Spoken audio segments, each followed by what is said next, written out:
Comment définir la notion d'application croissante?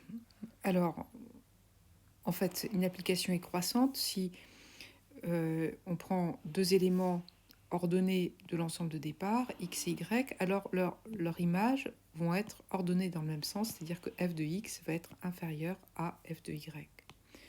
Donc ici, j'ai x, y, ici j'ai f de x et f de y, et ceci, quels que soient les éléments x et y. Donc, donc ça, c'est ce dont on se souvient peut-être, c'est pas encore formel, mais c'est l'idée.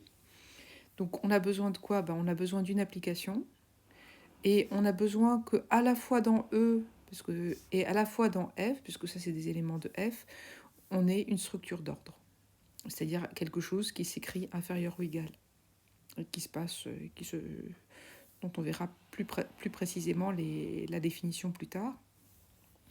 Donc soit E et F, deux ensembles ordonnés, d'ordre noté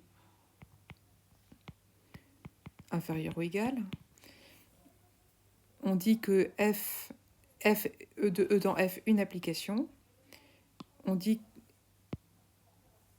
Et puis, en fait, la croissance, elle peut avoir lieu seulement sur une partie de E. Elle n'est pas obligée d'avoir lieu partout.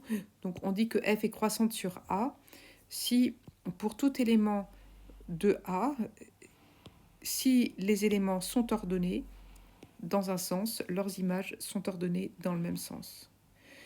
Bon, et puis on va dire qu'elle est croissante en général et pas croissante sur A si elle est croissante sur tout l'ensemble de départ. Donc il faut aussi savoir définir les notions de croissance stricte, décroissance stricte, monotonie stricte. Donc ça, c'est un exercice que vous devez savoir faire. Et enfin, voici des exemples. Donc l'application de R dans R qui a X associe X est croissante.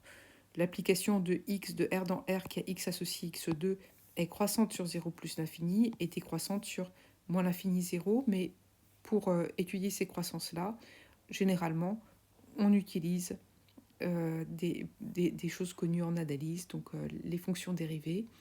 Et donc ça sort un peu